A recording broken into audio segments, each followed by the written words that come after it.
I don't think I'm ready to tell you my thoughts on this book because they're going to be a little bit disappointing.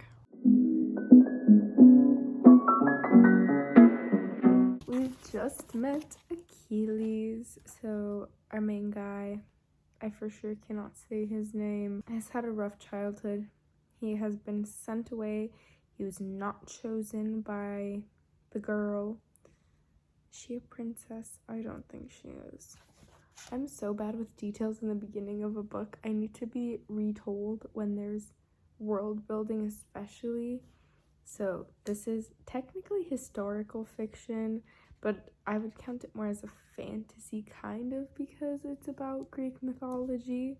But it is good. The writing is phenomenal. The author uses really advanced words, or not really advanced, but she uses beautiful words and has such good imagery. And I'm only on page 25, and it's still easy to understand. It's not like in your face, overwhelmingly hard trying to sound smart. So she's doing a fantastic job so far. Props to her for amazing writing. I'm really curious to see though how this writing style will make me sad, because a big thing about this book and why it's so popular is people get so sad about it and it's super emotional. But I just don't find this writing style so far very emotional at all. I just think it's really good, really descriptive and beautiful, but not sentimental. But I guess we'll see as I keep going.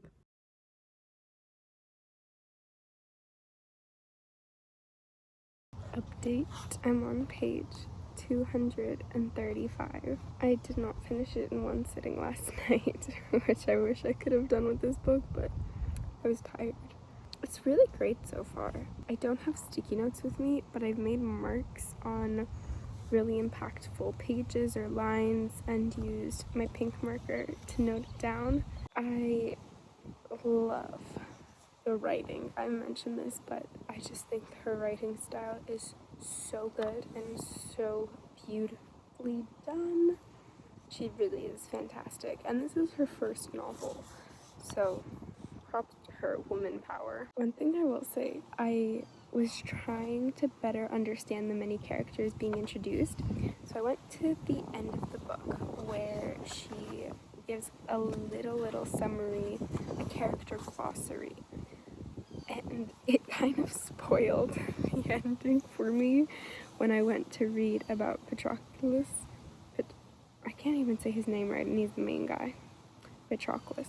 Either way, I somewhat remembered that because I do know a bit about Greek mythology, but I had forgotten it, and now I know what happens. I'm not gonna spoil it. I'll do spoilers at the end of the video, but I'm so sad, and I'm not looking forward to that. But I wonder if that'll make me not cry because I know what's coming. But anyway, so far it is beautiful. I wish we could have seen more of the boys in the mountains with Chiron. Again, I'm sorry if I'm butchering all these names. The last thing I'll mention for this update is I so appreciate how Achilles just knows what his purpose in life is and lives his life as if he knows it. I think that's something so many people want, to know their purpose, know what their destiny is, and just go all in and make the most out of that. And that's such a cool thing because of the prophecy that he knows it, and it makes him such a well-rounded person and just so comfortable with everything that's happening, even though it's uncomfortable situations he's in. He just knows everything will be okay because it's his destiny, he's where he's meant to be. And being so sure of your life is very nice. I mean, I think so. I have no idea what I'm supposed to do, what my destiny is, but envy Achilles for that. But yeah, it's beautiful. I'm over halfway done. That's scary.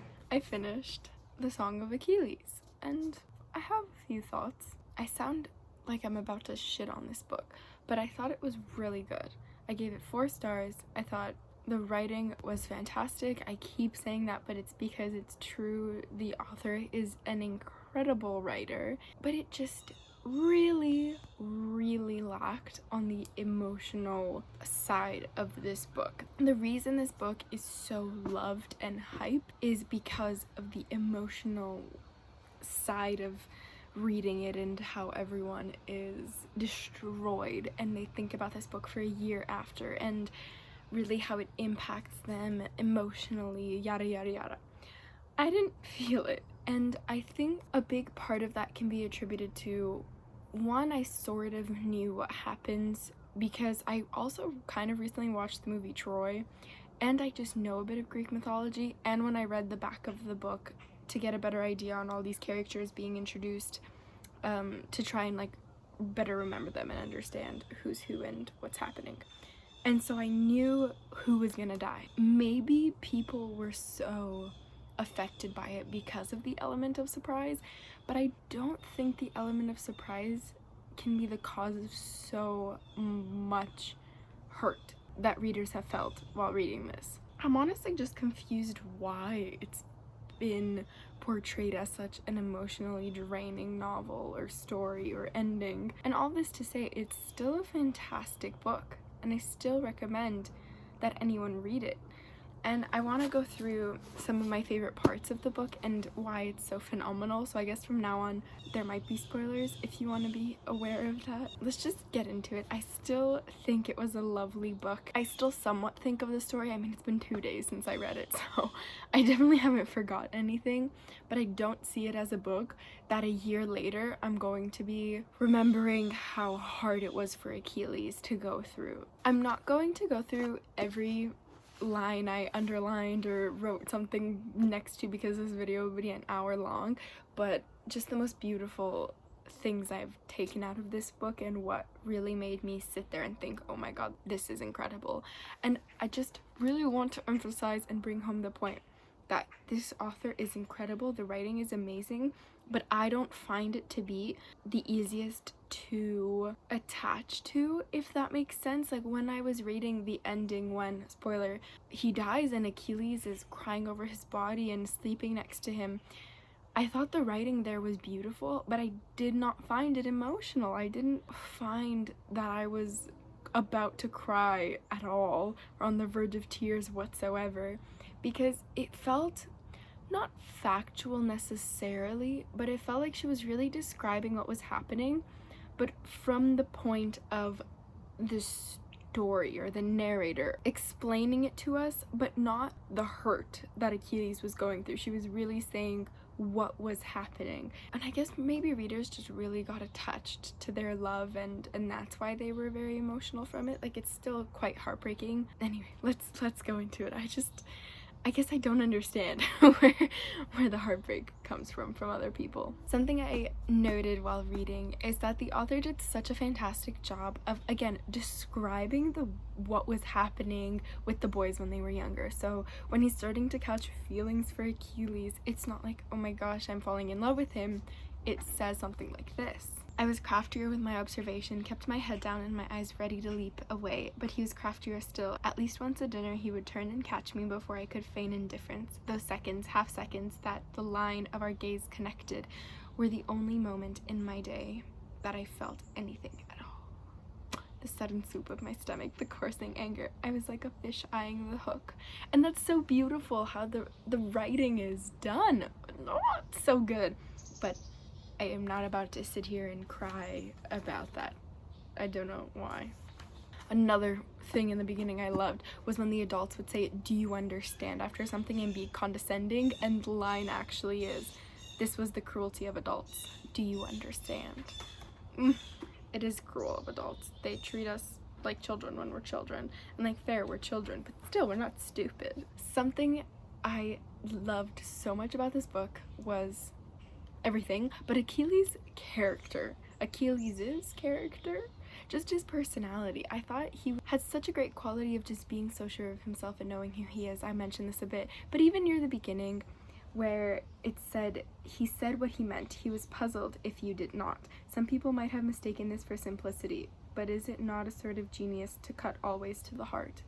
Yes, it is a sort of genius. And again, do you hear this writing? It just made everything throughout the book so impactful and beautiful, and I loved Achilles so much. I loved both of them. I thought their relationship was beautifully developed, and I just can't keep recommending this enough. One of the most wholesome parts of their relationship is how considerate they are of the other, how open and honest, but also at one point, still near the beginning, they're debating whether or not they should tell Chiron about their relationship, and it says that he keeps asking Achilles, like, should we? And it says, after he asks, it goes, he paused, now considering. I loved this about him. No matter how many times I had asked, he answered me as if it were the first time. And I think that really shows that Achilles loves him and cares for him, because if it's someone asking you the same thing over and over again and it's unimportant or you don't care about them, you'll be annoyed and tell them to shut up. But because they love each other, he knows it's bothering his love, he's actually considering it every time, and every time going through his answer and thinking, what should we do, what's the course of action to make both of us happy? And he doesn't get annoyed that he's asked so many times, and that was just so sweet. Later on, when Achilles is fighting all the time, I also really loved how he knew Patroclus wouldn't want to go, but he still would sometimes ask him because he'd be sick of the solitude and just want his love, and also to show off a little bit, of course. But that was really sweet that they would go together sometimes and he would always protect him. Near the end, when they're fighting because of Achilles' pride and how he sacrifices basically their friend to, what's his name, Agamemnon something.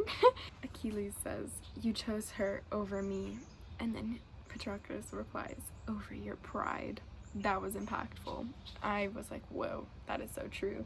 And if we really analyze it, I mean, this is so obvious, you don't have to analyze it, everyone knew this, but the entire ending happened because Achilles had too much pride, and he basically chose his pride over his love.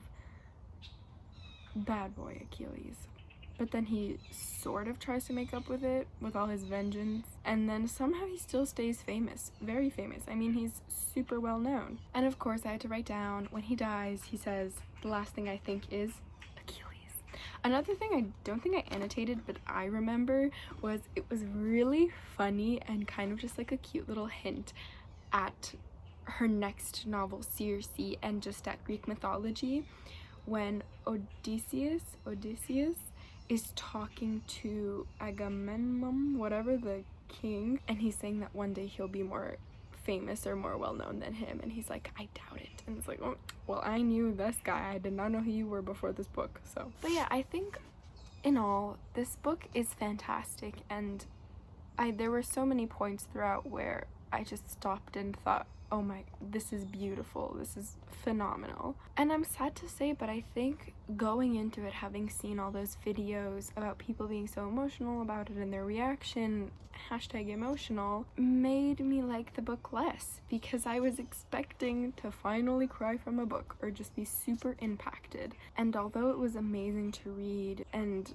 I cannot wait to read more of this author, I just didn't live up to the emotional side of it, and I keep repeating this and I sound like a broken record, but unfortunately that did take away from my enjoyment, because the whole time I was thinking to myself, when is the super emotional part coming? And then the death comes and I'm sitting there like, oh, this is sad, okay.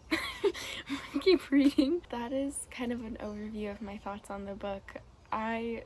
Please read it. Please read it if you haven't. Almost everyone has at this point, but very excited. This month I'm 100% reading Circe, her next book, and that follows the witch, Circe, Odysseus, and kind of that tale. So I'm very excited. That's it. I hope you guys have a lovely day, night, evening. I'm sorry I'm talking so quietly. It's because if anyone hears me, I will die. So, but I hope you like the cottage vibes. You can check out my Goodreads and my Instagram and my Amazon and my something else down below. And yes,